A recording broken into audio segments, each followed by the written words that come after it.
buenas. En primer lugar, un saludo a todos los averiados. Este vídeo de avería en concreto lo voy a dedicar a hablar sobre los discos, a mi entender, deliciosos de una de las bandas más importantes del heavy metal de la historia. Me refiero, como no, a los dos primeros discos de Iron Maiden y Killers. ¡Ahí voy!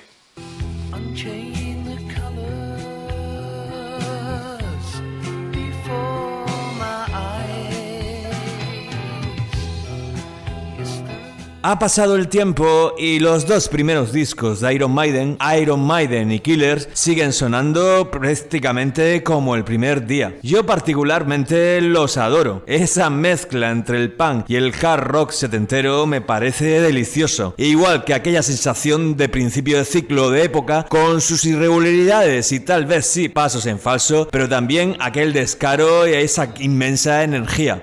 Esas melodías directas, impactantes y febriles, llenas de fiereza y sensibilidad, anarquía y autoritarismo, viveza y apasionamiento.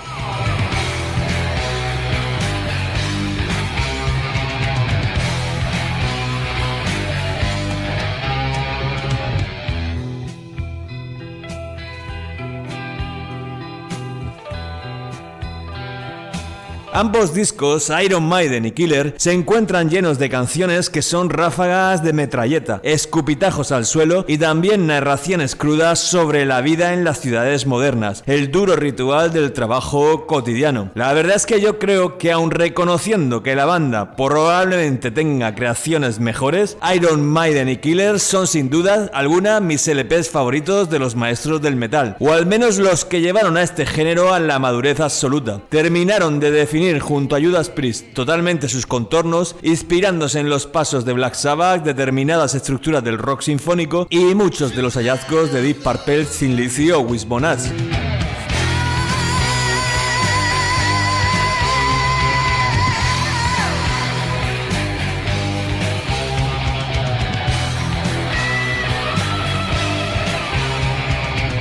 Existe un ambiente, una atmósfera realmente deliciosa en ambos discos, un aroma de libertad y experimentación contenida, sometida siempre o casi siempre al ritmo y melodías principales que los hace muy disfrutables. Además, en gran medida, las dos creaciones cubrieron un hueco en el corazón de la clase trabajadora europea, necesitada de músicos sin pose de estrellas que compusieran himnos a la noche y al terror, supieran describir la podredumbre que los rodeaba y fueran capaces de componer historias con cierto hálito fantástico que pudieran liberarnos de la triste realidad en la que vivían circunscritos.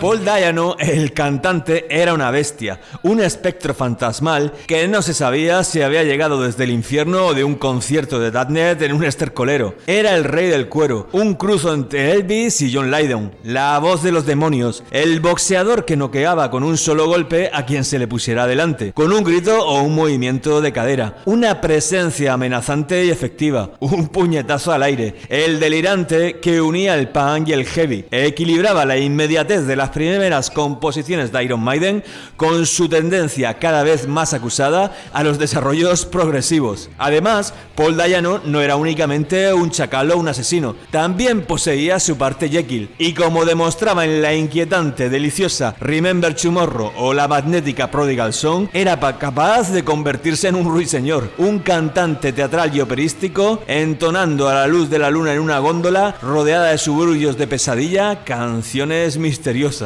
Por otra parte, las guitarras de Dave Murray, Adrian Smith y Dennis Stratton eran afiladas y correosas. Parecían haber sido afinadas unos segundos antes del inicio de las canciones o que de ellas dependiera la vida de alguien. Algunas veces frenéticas, otras correosas y en ocasiones cortantes, se enlazaban de manera soberbia en apretadas composiciones destinadas tanto a hacer mover el esqueleto como a evocar paisajes urbanos tras los que se vislumbraba la aparición de esos mundos lejanos que aparecerían posteriormente en muchos de los discos de la banda. Y por último, Steve Harris, el bajista, componía temas que basculaban entre el realismo y lo épico, la poesía nocturna y la prosa decadente, abrazándose con su bajo. Canciones en las que el rock era tanto válvula de escape como sostén ético, mientras Cliff Bar destrozaba una batería que sonaba a gloria. Era el perfecto acompañamiento para esta banda sonora del deshielo. Estos nihilistas, pedazos de vinilo, empeñados en construir un vórtice, una línea entre lo fantástico e irreal, en los extrarradios de inhumanas ciudades cuyos resplandores y sombras se filtraban en cada uno de estos rotundos, contestatarios misiles melódicos que no auguraban tanto una revolución sino un desahogo. Cantaban al desaliento y al inconformismo sin caer en el abismo de la nada como el punk.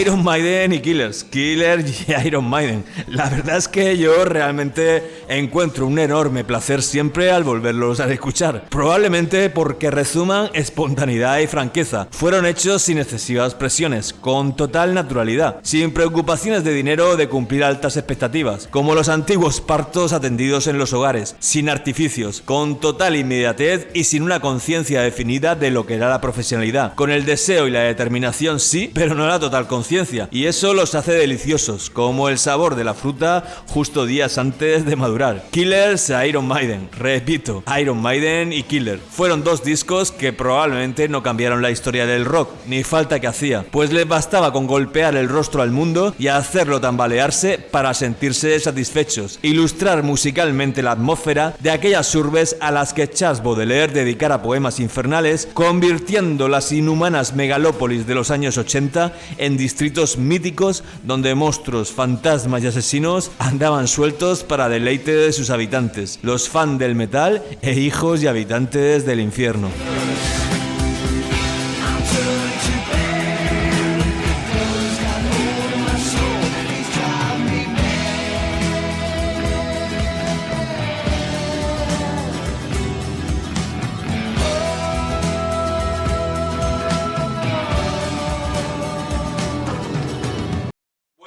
Pues confío que os haya gustado este videoavería y que si ha sido así, alguno de vosotros os suscribáis. Mi intención únicamente era homenajear en la medida de mis posibilidades a los dos primeros y deliciosos discos de la banda británica Iron Maiden. ¡Hasta la próxima!